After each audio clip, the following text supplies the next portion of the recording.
It's time for Happy Hour with the Hombre.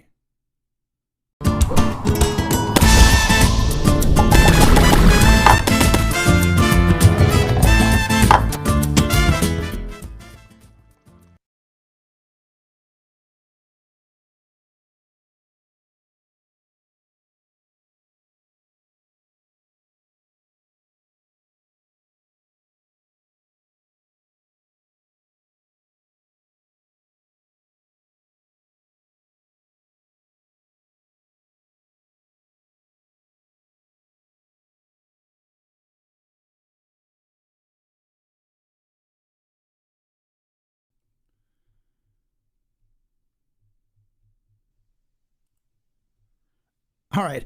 Sorry, had a little minor technical difficulty there. Hello and welcome to this episode of Happy Hour with the Hombre. Today we've got some very special guests. Super excited about it.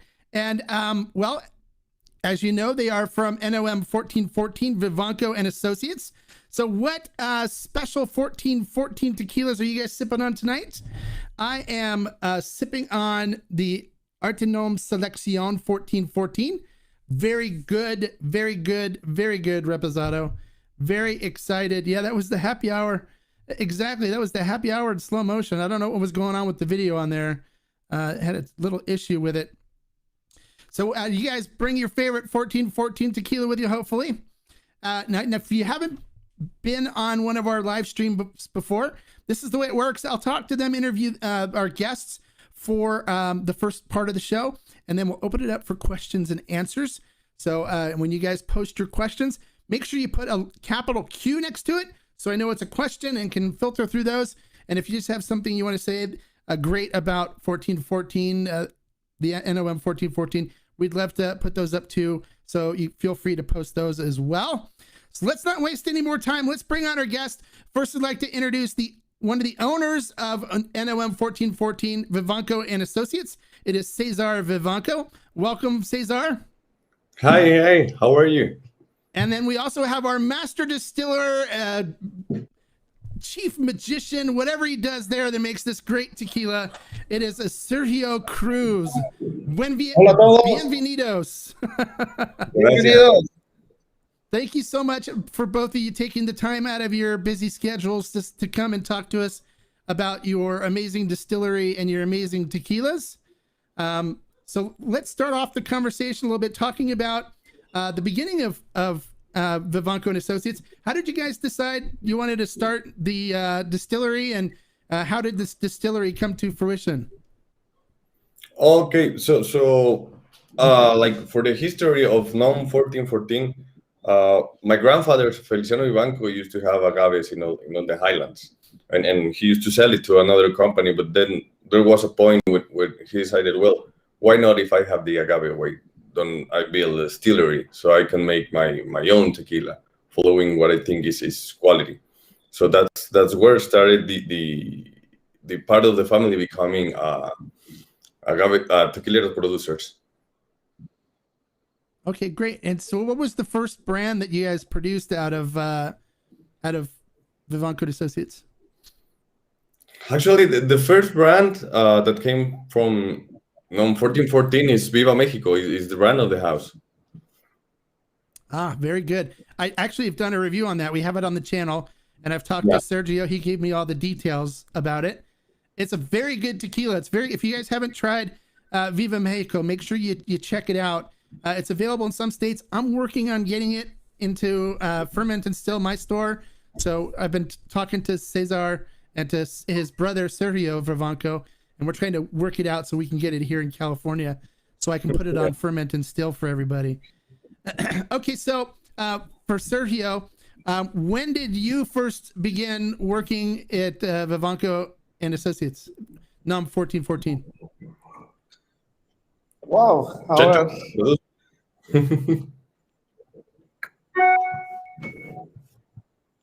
Sí. Sí, que sí. Que si ¿hace cuánto tiempo empezaste tú a trabajar para 1414? ¿Cómo fue que entraste con Viva? Cuando tú y yo estábamos más jóvenes. What did he say? Hace 16 años. 6 years? Ajá, 16 años. 6 años. Llegué haciendo mis 16 years. prácticas profesionales. Estudié ingeniería química. Pasé por el área de laboratorio, la parte de producción, la parte de encargado de personal, y hasta finalmente llegar a estar a cargo de la producción y de la fábrica. ¿Me ayuda, César, hermano? Sí. So what what Sergio is basically saying is that he's been in the distillery for 16 years 15 now, year, okay. and he studied like chemistry, and then he started doing his professional practices in Vivanco Distillery. And in time he started in the lab and started growing, learning many things. So in the end he stayed at the distillery for a reason. Maybe he's good at what he does. Of course, muy bueno, muy Muy bueno. Sí, muy bueno. So, what was with Sergio when has he created any new brands on his own for 1414? Can you come again with the question, because I messed a little bit with the internet. Yeah, did he create some of his own brands at 1414? Sergio, que si tú diseñas alguna de las marcas de 1414. Sí, bueno, básicamente, digo, César, tú y yo que trabajamos y que los dos somos maestros de la empresa, diseñamos el perfil que el cliente necesita en cuanto a sabor, aromas, características. Todo eso se hace de forma natural, ¿cuál? Desde la selección de materia prima, tiempos, temperaturas, cortes de destilación, tiempos de maduración y todo eso. Yeah. So basically, every product that comes out of NOM 1414 has his own profile and his own character. And yes, Sergio is really involved, really close, creating and developing these brands, because everyone it's special and has his own profile, and the variations can come even from the plant selection to the process, timing, temperatures, the cuts at distillation. So yes, he's really involved every step to get a profile of tequila. Okay, and so like with your methods, Sergio, which methods do you prefer the most? I know you guys have hornos and autoclaves, right? Sí. Sergio, que tú, de métodos, ¿qué prefieres usar? Por decir que los hornos o autoclaves.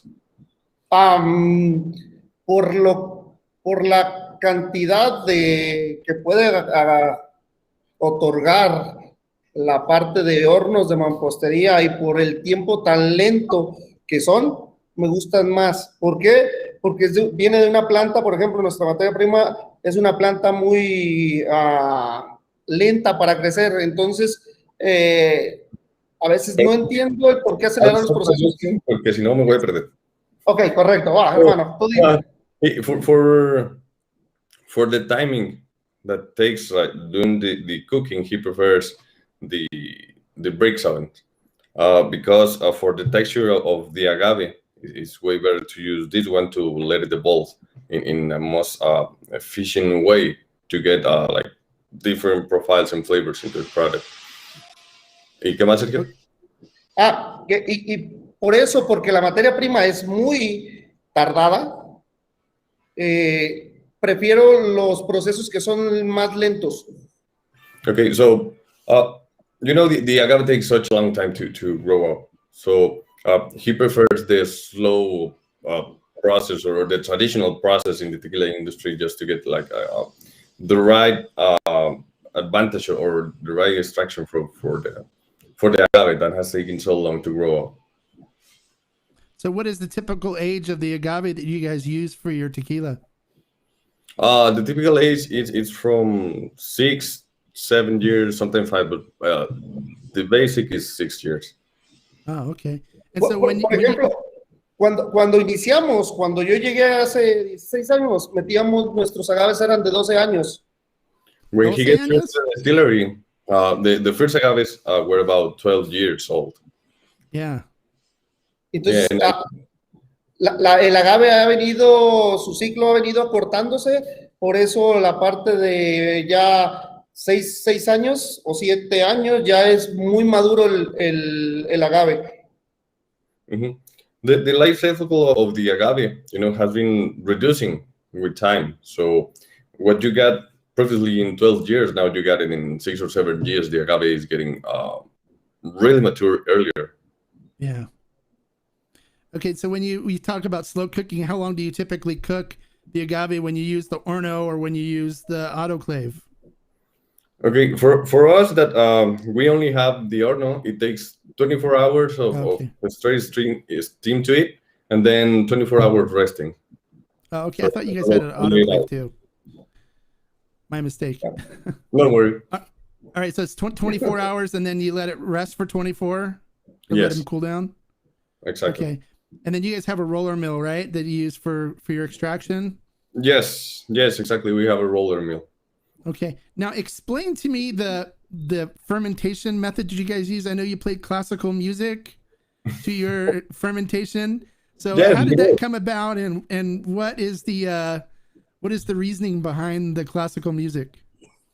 A ver, Sergio, la razón que hay detrás de esto de la música clásica en fermentación. Ok, bueno, te voy a hablar así de un poquito de...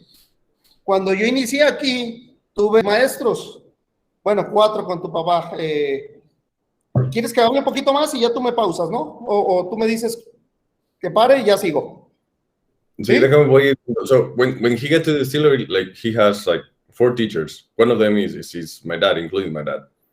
Okay. Ya, jefe. Ok. Tuve un maestro que se llama Antonio Plasencia. Tuve al maestro, al ingeniero Leopoldo Solís. Then Leopoldo Solís. Y al ingeniero Gabriel Espíndola. Y Gabriel Espíndola. 4 maestros. Entonces, quien incursionó con nosotros en la empresa a la parte de esta música clásica fue el ingeniero Solís. The one with the idea of the classical music was ingeniero Solís. Y para mi percepción, funciona. Esta levadura es un hongo, funciona y es un ser vivo. Entonces, responde a estímulos. ¿Cuál? Temperatura, pH, la parte de nutrientes. Y también creo que la parte de vibracional o frecuencia. No es que la levadura tenga oídos, pero mediante vibración o frecuencia puede ayudarnos. Okay, so the benefit of this and what really Sergio believes and has seen at the distillery is that the yeast is a living creature and reacts to stimulations.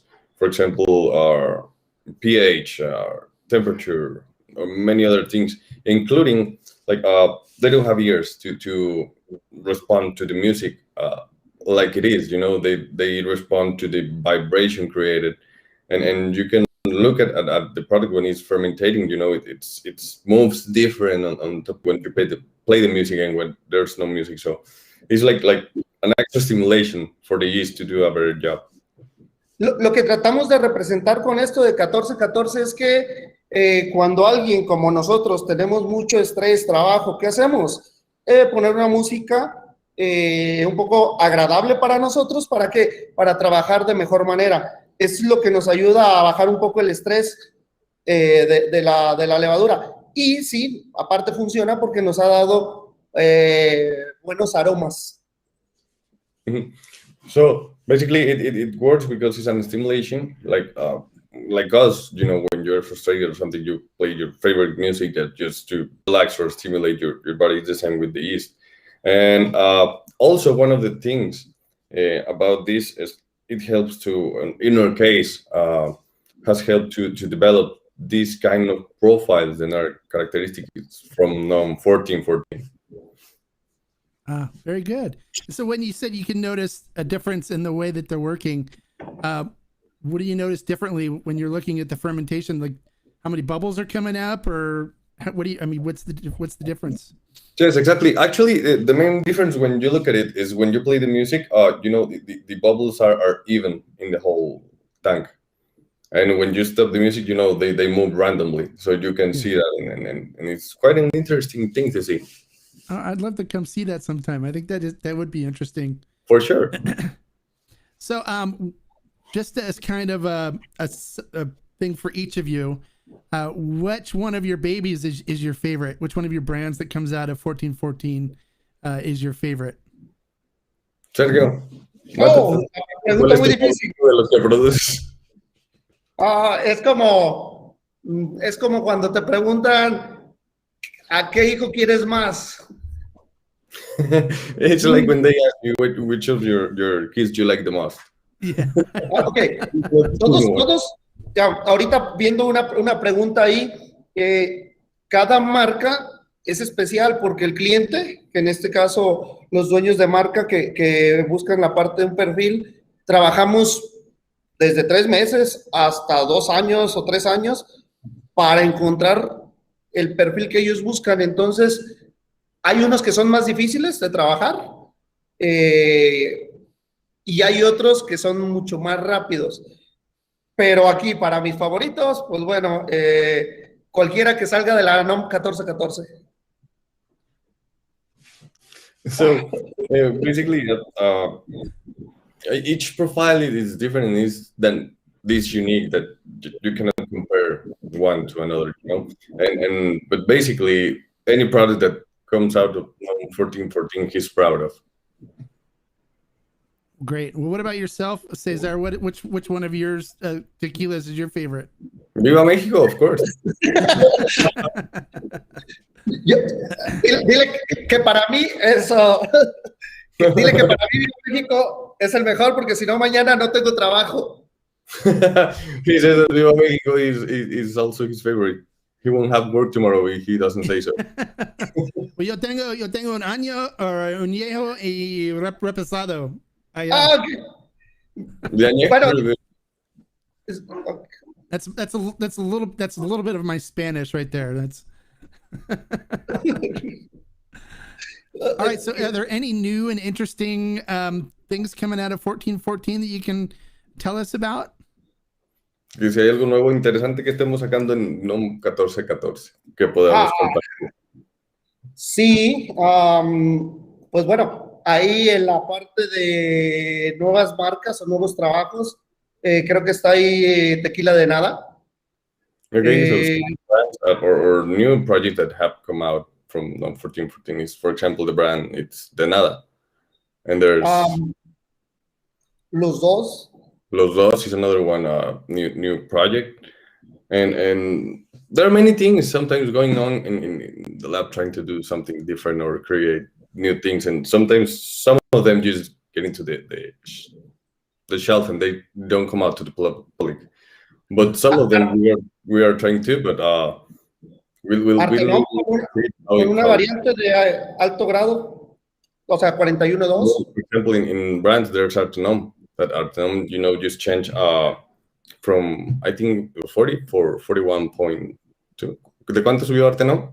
¿De cuántos grados? De 40 a 41 y medio. Yeah, from 40 to 41.5 alcohol percentage. So this is the good thing in this tequila industry, that you can play with many factors in the profile of a product, that you can make a slight difference with such moving little things. So yeah, I noticed that Jake Lustig was telling us that you guys are actually changing up the ArteNOM 1414, right? It's going to be a higher proof now. And yes, can you tell us a little bit about what the changes that are happening to the ArteNOM? Yeah, of course. One of the reasons that the owner of the brand decided to take this step or change it is because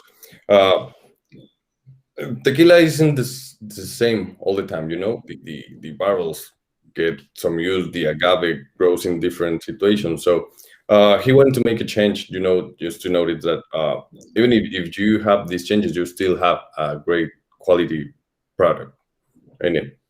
So that's basically the one thing that changed in ArteNOM. Is they changed that's higher proof, right? And then you guys are aging it in different barrels, from what I understand as well. Checho, que el ArteNOM este nuevo, ¿cuáles son las barricas en las que se mete a reposo? Barrica con la parte de, pues en este caso, Bourbon, pero Ok. a un grado diferente. Por ejemplo, utilizamos alrededor de un grado de 45 más o menos por ciento y vamos a extraer un poco más de componentes de madera. Okay, so basically it's the same barrel. It's used once in bourbon, but the thing is that the alcohol percentage that gets into the barrel it's higher. It's higher proof. So Higher proof. like it's about 45. It's alcohol percentage. So it interacts easier and faster with the wood. So you get all these notes and flavor from the barrel easier. Oh, okay. Yeah, we're really looking forward to that. Jake said it's supposed to be coming out pretty soon. So we're really looking forward to that. And if you guys have never tried 1414 or want to pick up a bottle, make sure you check out my site. It's fermentandstill.com. We do carry the ArteNOM 1414 on it. And we're working on getting Viva Mexico. I've been working with these guys on trying to bring a Viva Mexico to California. So, Soon you'll have it there. Yeah. So then we will have it on our site so you guys can pick up the Viva Mexico. I've reviewed I think the Reposado before, and it's really good. And I still have the Añejo I'll do a review on so you guys can learn a little bit about that. All right, so now we're going to transition to let our viewers ask you guys questions. I'm going to ask you guys, when you do ask a question, please ask it in English because most of our viewers are English speaking. And then we'll just have Cesar translate it for Sergio. And then don't forget to put a Q next to your question. And let's try to keep everything on topic for about NOM 1414 and their tequilas, okay? So, you have a question? Tengo una pregunta. No estudié. No me preparé para el test. What did he say? He didn't study or he didn't practice for this test, so Oh. he may fail answering the All question. right. Well, Okay. let's see what kind of questions we have here for you. I'm sure somebody will come up with a question. Yeah, with Abel says Viva Mexico. So I guess he's a big fan. Saludos, Abel. Yes, these are the ArteNOM guys. They make just 1414 from the ArteNOM series. Yes. Exactly. ArteNOM. All right, guys, put your questions up. Put a Q next to it so I know your questions. You want to say something to the guys too? Let us know. Well, here this is in Spanish, so maybe Cesar, you could translate for us to English. Sí, the question is that I think is going to Sergio, that if he has created any other brands, tequila brands in NOM 1414. So, Sergio, la pregunta que creo que lo que ya habíamos hablado es de si has creado otras marcas dentro de la NOM 1414. Sí, pues prácticamente todas las marcas que salen bajo la parte de NOM 1414 me toca trabajar para desarrollar ese perfil y entregarle al cliente lo que me está solicitando desde su visión de qué producto necesita en la copa. Okay. Pero, So, por ejemplo, bueno, adelante. For the people in Spanish, I think they got it, and I'm just going to translate to English. Yes, he's involved at creating all the brands that come out from NOM 1414, because you have to be every step to get the profile that the client wants. So yes, he develops all of them. Okay. And then there was one question: is one part of the tequila manufacturing process, Sergio, do you think is most important? Which part? Okay, ¿qué proceso crees que es el más importante?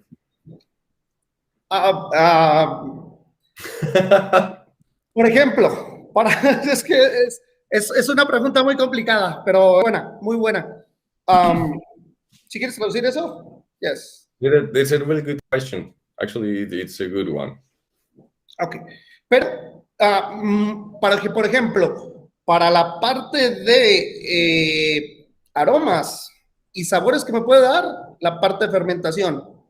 For ¿Dónde example, separo esos aromas y flavor, sabores en la fermentation is destilación. a great part. Then the other part that contributes a lot in the flavor of the product is distillation. Pero si no convierto todos esos azúcares en la parte de cocimiento, no puedo obtenerlos en fermentación. Entonces, cada etapa es muy, muy importante. Solo hay que saber para qué fin lo necesitamos, ¿no? Okay. So basically, every step is important because, you know, it's like a change, like a chain. You cannot move forward if you don't have the right results in what first. You can get the right conversation from sugar to alcohol if you didn't extract right, and if you didn't cook it even or as it should be. So I think, or he thinks that every step of the process gives you a special quality in the profile. Ah, okay. Very good. So Mario wants to know how old is 1414? How old is the distillery? The distillery is 26 years old now, actually. Okay.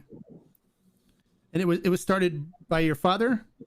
It started my grandfather. My grandfather was the one who built the distillery. So he was the initiator in 1994. Oh, okay. Pero platícale que tú también, que bueno, que nos dos nos toca y que tú también participaste o sabes de la parte de destilación, cómo es el proceso, qué cortar, qué no cortar, qué aromas da. Así que dile que ahí has trabajado. So, I've been involved with all the production process, you know, since I was a child, because I saw when they were building the distillery, and I get involved working into different parts of the process. And Sergio always liked to make fun of me in distillation because I was learning there, you know, how to handle the alambiques. So, you know, I didn't know, and I just wanted to make things fast. So I opened the valve for steam and make it higher. And I made a mess in distillation. So, so yes, the point is, we have got experience in time, and he was my teacher, and he's like saying things to me all the time because I was just screwing up some things over there. So, but yeah, it's part of the learning process, actually. Okay. Que para mí tú eres un buen maestro porque echaste tantas cosas a perder que tuve que acomodarlas que aprendí mucho. Pero tal cual. I'm a good teacher because I messed so many things up that he had to fix up. So he learned a lot from there. Okay. So Luis says, are there expressions from Weber? They're all Weber Blue Agave because you can't make tequila from any other agave. You can only use Weber Blue. It is the norma, the rules. So yeah, they just do, and they grow their own agave. Like he said, he's got their own plantation. All right. Yeah. Here's a question from JP. Sorry, here we go. How hard is it not to use additives, and what keeps you guys motivated? So ¿Qué tan difícil es el no usar aditivos y qué nos motiva a seguirlo haciendo así? Es difícil porque tienes que sacar todo en las operaciones de trabajo. O sea, tienes que saber si necesitas cocer de más para obtener algunos aromas, si necesitas dejar unas fermentaciones largas o lentas, o los cortes de destilación. Es complicado no usarlos. Digo, se vuelve mucho más fácil cuando puedes adicionarlos al final, pero no va con la filosofía de 14-14. So, yeah, answering the question, yes, it's easier to use like additives and get to the profile, but it's not something that matches with the philosophy of Vivancos or NOM 1414 to make quality products. So it's harder not to use additives. Yes, it's harder, definitely, because you have to be paying attention of every step of the process, you know, from the right time on cooking. If you cook more, then you get different notes. And then if you have a slow fermentation or faster fermentation, according to if it's winter or summer, and then the cuts in distillation. So you have to play with all the process to get to the profile that that you want. So it's harder than just do it with additives. But yes, it's not what we think is what we want to do in the tequila and the products that come from NOM 1414. Oh, okay. So JB Novak wants to know, for Sergio, is one brand special to you more than the rest? Now, I've seen him on Facebook con un botella de yellow. ¿Botella? De yellow. Yeah, sí, mi niño, I've seen you. Si tienes alguna favorita de la casa, y aquí dice nuestro compañero que pues a ti te ha visto presumiendo las de Yello así de que es mi niño, mi niño.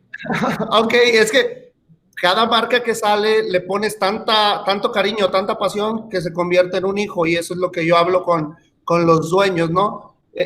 Así para que traduzcas y ahorita le sigo, ¿no? Sí. Hermano, ayúdame. Help. The passion and all the things that you involve in creating a profile, and it's so hard and it's so much. And when you see the result, you call it like your son. So it's tu hijo.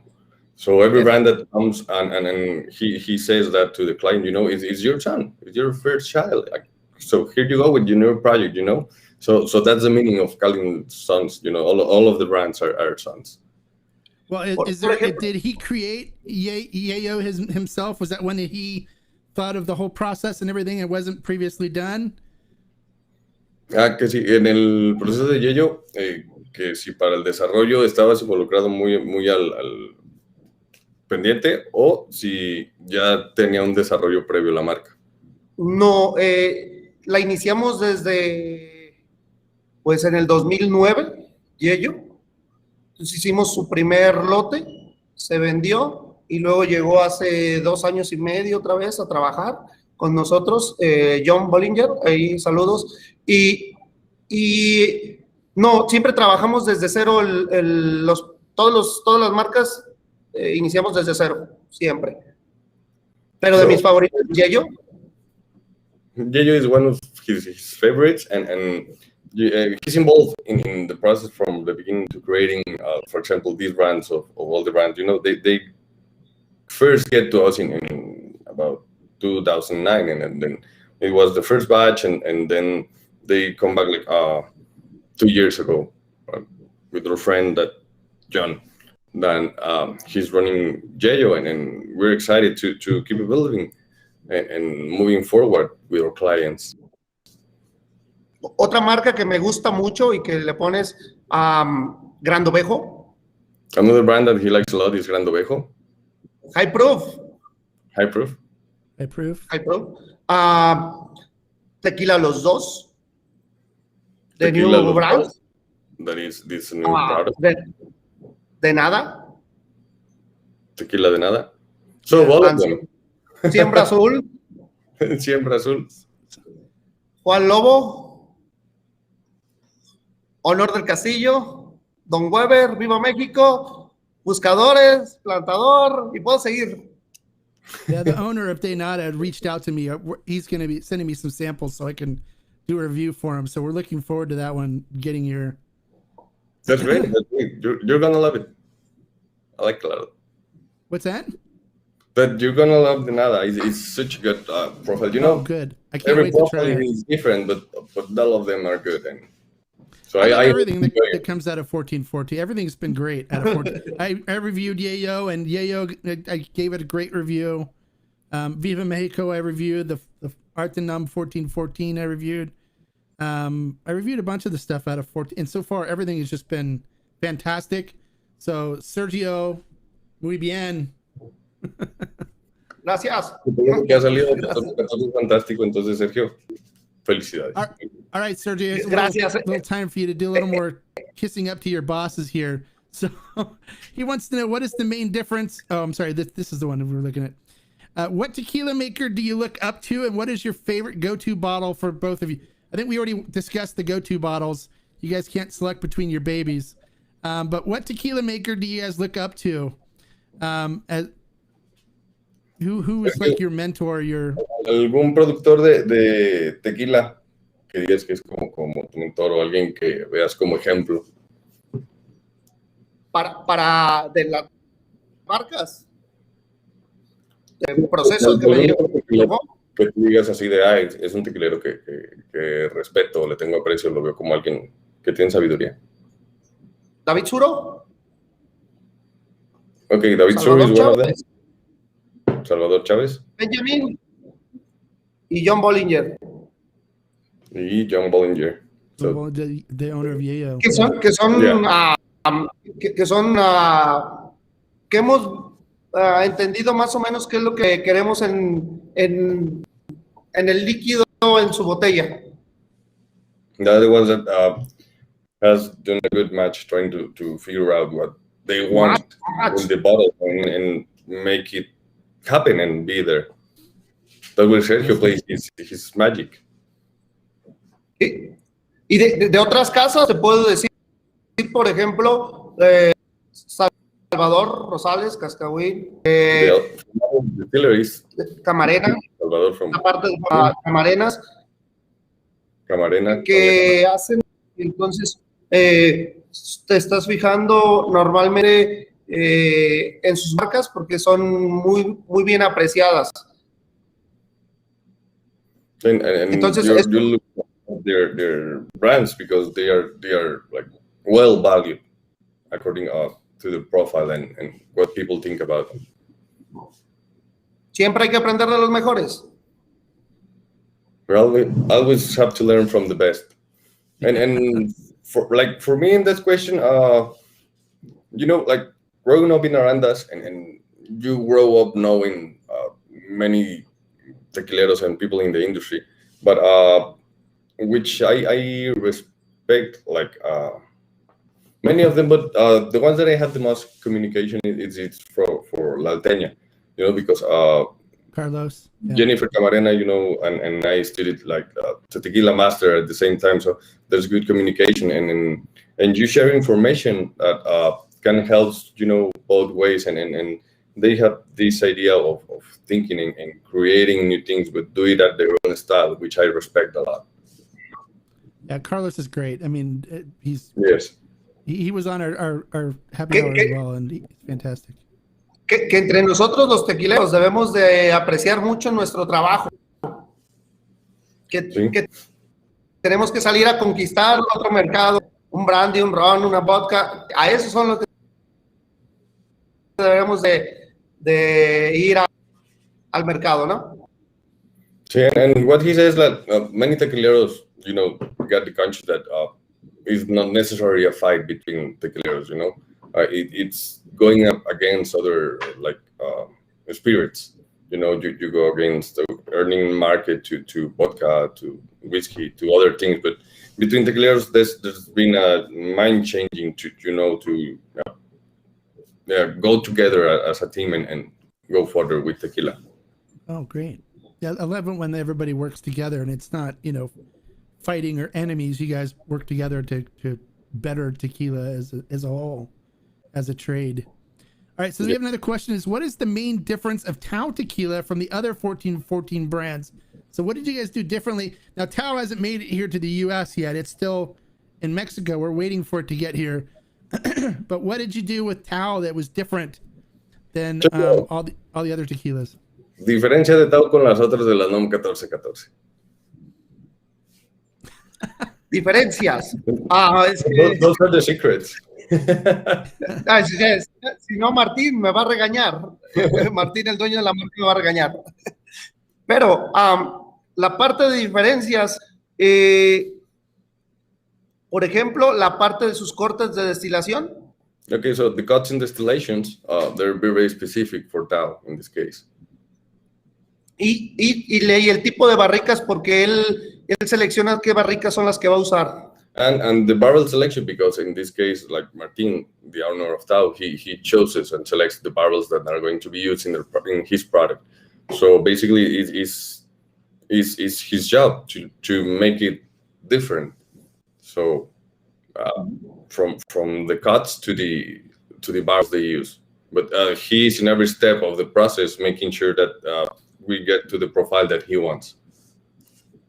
So by cuts, are you looking at less heads, less tails, more hearts, or you go deeper into the heads and hearts and a little bit of the tails, or Yes, the exactly. difference. Like the guts is, for example, when we take more cabezas and colas of the product, even if the heart is smaller, but we want to achieve that quality profile that is required. Right. Okay. Maestro, sí sabe. What did he say? Hey. He's still picking on you about your distillation problem? Yeah.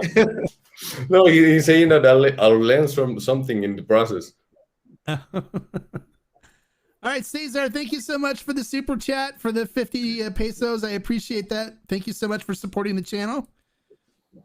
Mario Romero he says he has a bottle of 1414 his friend brought to him. How long will it last on the shelf?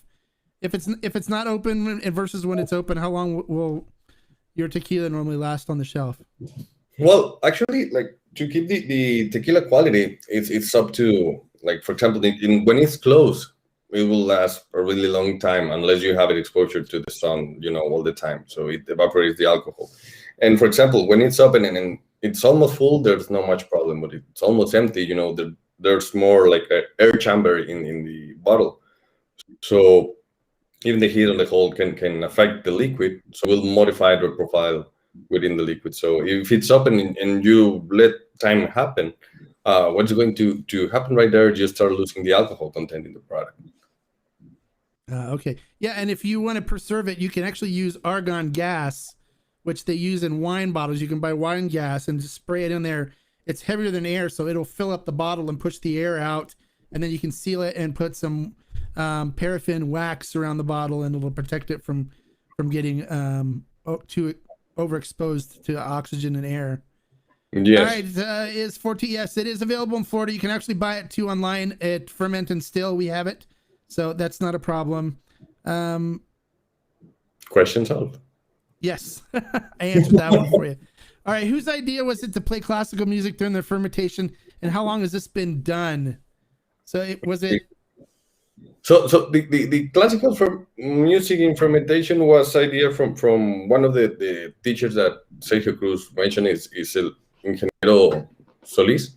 He's the one that came up with the idea, and it started about like 20 years ago when they come to the distillery and help us improving something. So it's been done about 20 years. 20 years. Okay. Okay. ¿Puedo hablar un poquito ahí? Sí. ¿Por qué la parte de la música clásica? Bueno, pues porque vibracionalmente es la que crea la mejor armonía y los mejores patrones de secuencia vibracional. Es por eso que se utiliza. Why classical music? Because it has like certain like frequency and certain notes that like stimulate in the right way. So it's not just any type of music that you can play and will stimulate the yeast. No, it's the classical music because of his notes and his progress. So which composer do you use the most? Is it Mozart or is it Bach or Vivaldi or Beethoven? Mozart. Is Beethoven the one you use Vivaldi? the most? Or? Sí, no, los principales, Sergio, son Beethoven, es Mozart. Yeah. Mozart, Beethoven, Vivaldi, Bach. Also Bach. Okay. Okay. Es por eso, porque es la música un poco, la música más perfecta creada por armonía. It's the most perfect music created with this harmony that helps. Even better than mariachi? Actually, for the stimulation of the yeast, yeah, but for our stimulation, I think tequila and mariachi are the best combination. Yes. Well, I know there's another distillery that plays mariachi music, and they say, well, it's yeast from Mexico, so what better to play for it, because it'll want to dance to mariachi and not classical. So I don't know. I think I trust you guys probably more than what they say about mariachi, but there's lots of vibrations and stuff coming from both music, so I'm sure Yo tengo una pregunta. Probably work really well. What's that? Has a question. Sí, si alguien vio que Los Ángeles se tomaron mi bebida. If someone saw the angels drinking his cup. Out of his cup? Yeah. They're taking angel share, your cup's empty? You see how Okay. I still have some. Here, put your glass out. Here you go.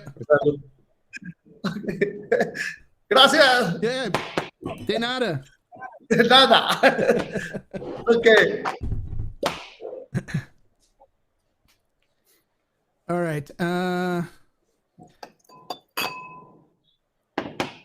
We will see it soon. I'm working with the owner of the brand. He is between distributors right now, so I'm working with the distributor he's using right now. He wanted to know when Gran Dovejo is going to be in mi tienda. So I just told him that that we're working with their distillery or their distributor to get it on our site. So it should be up soon. I'm waiting for pricing. So that shouldn't be a problem. He's there soon with some of 14. Yes. Yes. All right. So they want to say, can we buy your brand? If they come to visit the distillery, do you guys sell all the brands there at the distillery?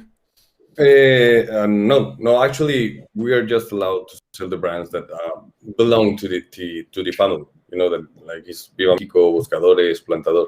But the brands that are from our clients, most of them are for exportation. So they stay in the country. So we don't have like a catalog of all of them, available to the public, the distillery. No.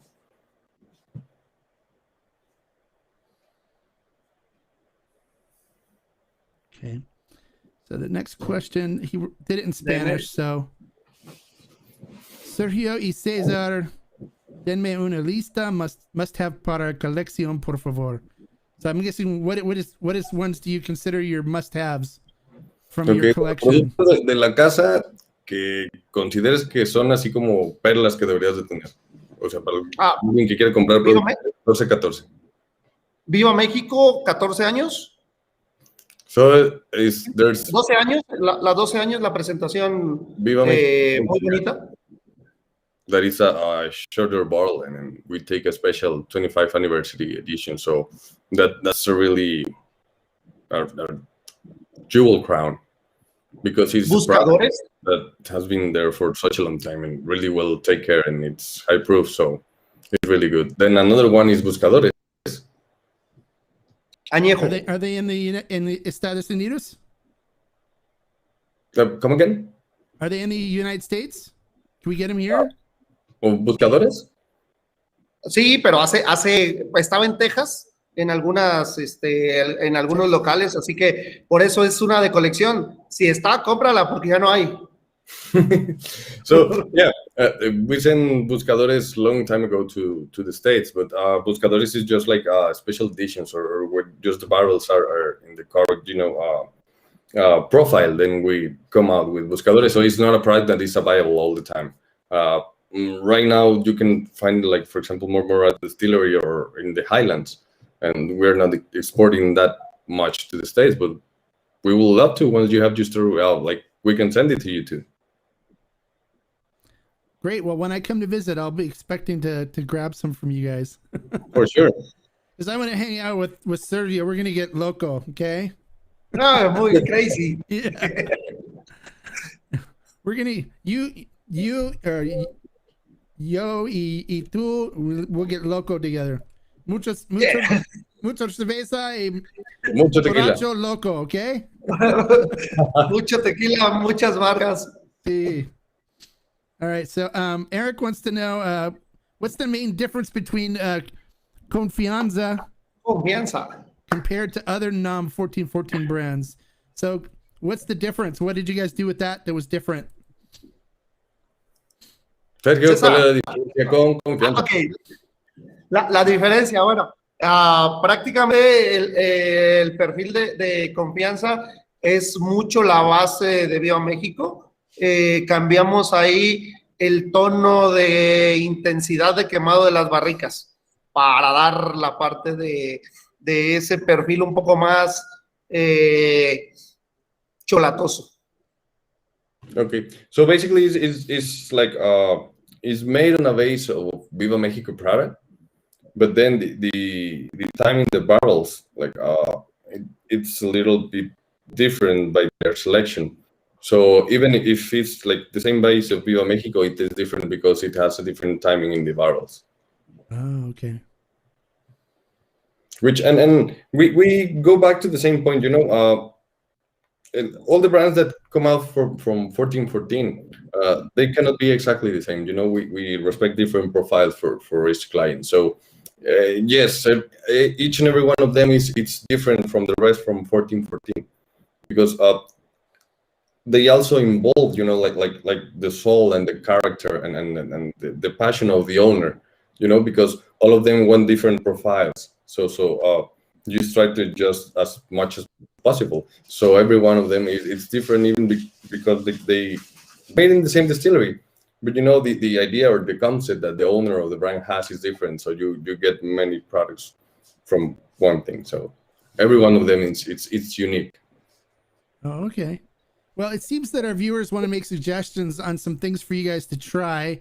Like Cliff here wants to know if there's any thoughts on making tequila using rock and roll instead of classical music.